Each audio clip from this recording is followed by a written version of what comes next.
Ameen Mahammed jedha maqaan kitaaba isheerra jiru. Kitaabni Ameen kan irratti xiyyeeffate waa'ee jiruuf jireenya biyya ormaa keessumaa kan Ameerikaa irratti.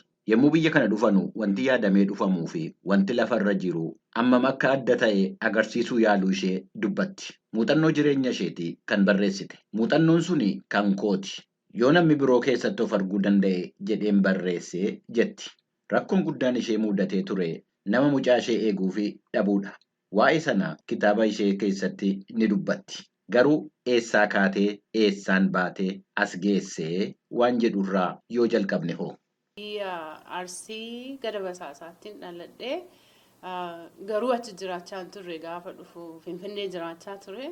Hojii qabaa, gaazexeessituus ture, reediyoo faanaatti. Achii ka'ee hojii biraas hojjechaa ture NGO keessa. Ammoo law school deemaa ture. Achii kana hunda gaafa gatee dhufu bara 2011tti as dhufe. Asii immoo akka ani yaadeef akka jiruun jirtu wal fakkaachuu diddee achii ka'ee as dhufe jechuudha. Jiruu gaazexeessummaa jiruu law almost graduate ta'uuf gaafa dhiyaadhu dhiisee dhufe. Achii ka'ee as dhufe.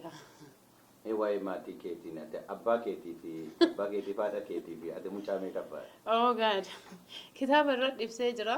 Baay'ee nama dinqisiisa. Abbaan kee ijoollee 35 qaba. Haadha koo irraa ijoollee 10 qaba. Ani nama 5ffaadha haadha kootiif jiddu galeessa jechuudha. Abbaa kootiif immoo gara nama 12ffaa 14ffaa ta'uu danda'a.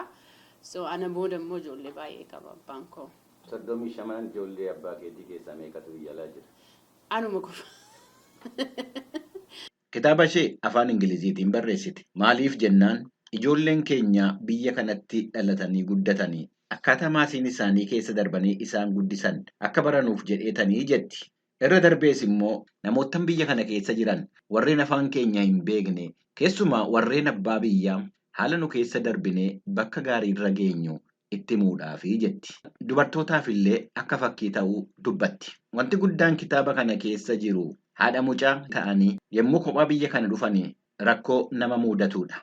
Ameen yommuu bara 2011 DVdhaan dhufte namoottan ishee simatanii warra isheen duraan hin beeknedha. Karaa namoottan biraatiin argatte. Simachuun isaanii waan tokko ta'ee garuu akka isheen manaa baatee biyya bartee hojii argattee of dandeessu gochuu irratti gargaarsi isaan godhanii fi waan ishee gammachiisee miti. Erga wal gargaaruu barbaanne isaan gaafa na fidan na gargaaruu barbaadaniiti. Akkasittiin hubadha. Akkasittiin yaadee dhufees. Erga na gargaaruu barbaadanii wanni ittiin na gargaaran tokkoffaa akkan hojii argadhee uf danda'u na godhuudha.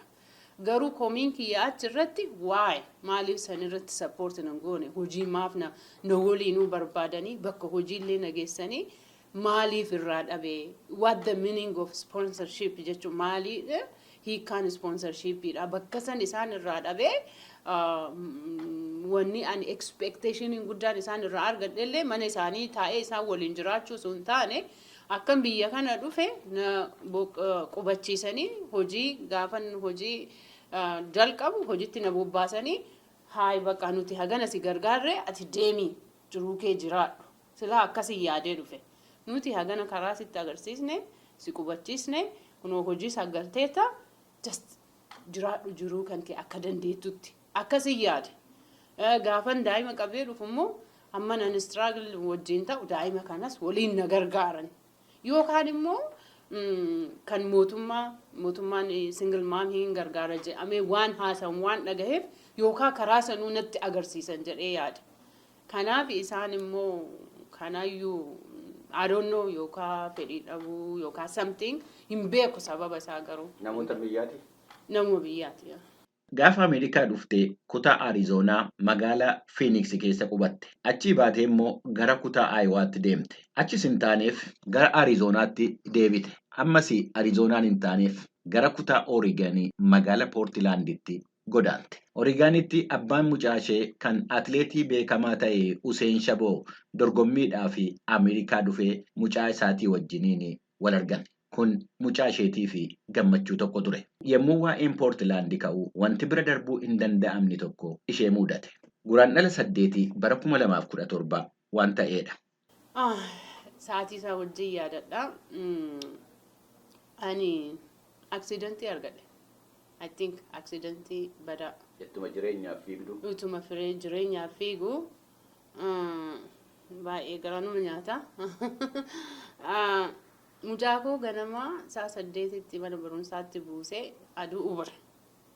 Hojii yaalee sababuma beebisitarii kana fiichi gochuu dadhabuurraa ubaritti hin ce'e. Maaliif jennaan sa'aatii daa'ima koo fudhachuu danda'u hin fudhadhaa, sa'aatii hojjechuu danda'u nan hojjedha.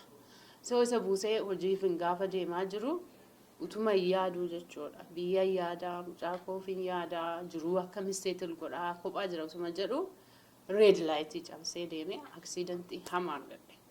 Makiinaan kiyya na jalaa caccabee waan godhu dhabee nama dippeend irratti ta'uu hin qabu, kophaan jira.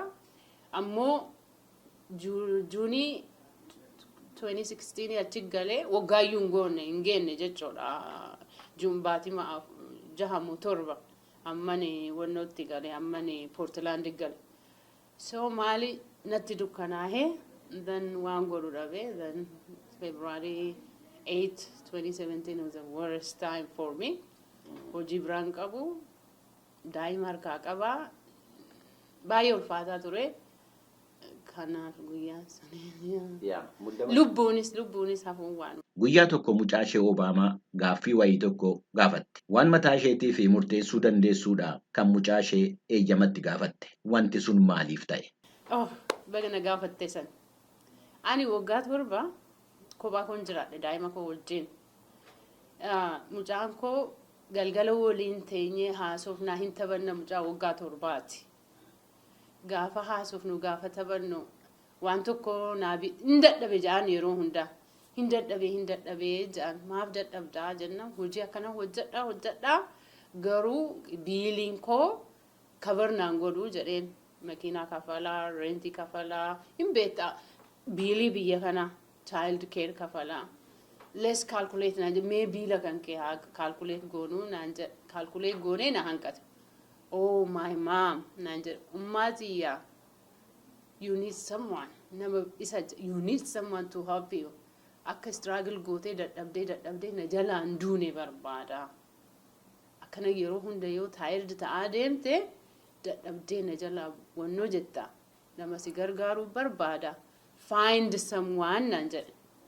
Achi jennaan abbaa koo utuu nama wayii argadhe nama na jaallatu argadhe hini naaf taa'ii aniifati waggaa haganaa waliin turre utuu nama biraa argadhe hini faartaa jenna lakki nama simaaf haa ta'u malee yeroo hundaa simaaf haa ta'u malee naan jedha daa'imni koo simaaf haa ta'u malee aduun geejjalas. Kanaaf go ahead jedhee isatu green light naa kenne jechuudha. Gaarii isa booddee amaantu jireenya kee keessa dhufe yaa. Gaaffii tokko amaaniin gaafatte. Dadhabina kootii fi jabeenya koo amantee fudhattee na wajjin jiraattaa jettee gaafatte. Maa inni dadhabni keetiif jabeenyi kee? Dadhabni koo ani uumamaan ilma namaati. Akkuma jabina qabu dadhabina qaba. Yookaan nan aara ta'aa yookaan nan nafadha ta'aa yookaan immoo loltuu ta'aa yookaan immoo waanuma qabee tokko ilmi namaa akkuma strong side qabu laafinnas qaba. Dadhabni akkammoo kan biraa immoo waan biraa itti galche. Maatii koo akkan jiru waliin fakkeenyaaf ani nama biraarraa daa'ima argadhe dura. Innaa akka daa'ima qabu inni asiin dura maatiin qabu isaa fuudha jalqabaati. So aadaa keenya keessa atuu hin beektaa akkuma jirutti hir'ina kiyya kanaa waliin anaa fi heerumni isa jalqabaatii miti akkuma jiru kanaa waliin na fudhatta jedheen gaafadhe. Eeyyee naan jedhe. Ameen mucaa ishee Obaamaa jettee kan moggaafte pirezidaantiin Ameerikaa duraanii Baaraak Obaamaa yommuu pirezidaantummaadhaaf dorgomaa turanii Ameen ulfa turte. Haasaan Obaamaan yeroo sana gochaa turan waan ishee hawwatee fi mucaa ishee Obaamaa jettee moggaafte. Ameen yeroo ammaa jireenyi ishee tasgabbaa'ee mana barumsaa deemtee eegumsa fayyaa hawaasaatiin digirii jalqabaa argatte. Digirii lammaffaadhaa fi karaa jalqabdee jirti. Kitaaba ishee kana ofiif barreessitee, ofii isheetiif gulaaltee, ofii isheetii maxxansitee, ofii isheetiif raabsaa jirti. Kuniyyuu hojii cimaadha. Jireenyi qabsoodha. Itti fufi qabsoo kee jenneeti kan dhumarratti addaan baane. Galatoomii warri VOA sa'aatii kana sagantaa kana naa kennitanii yaada kiyyaa fi waan an qabu narraa fuuchuuf asii argamuu keessaniif baay'ee ulfaadha. Horaa bulaa ja'a.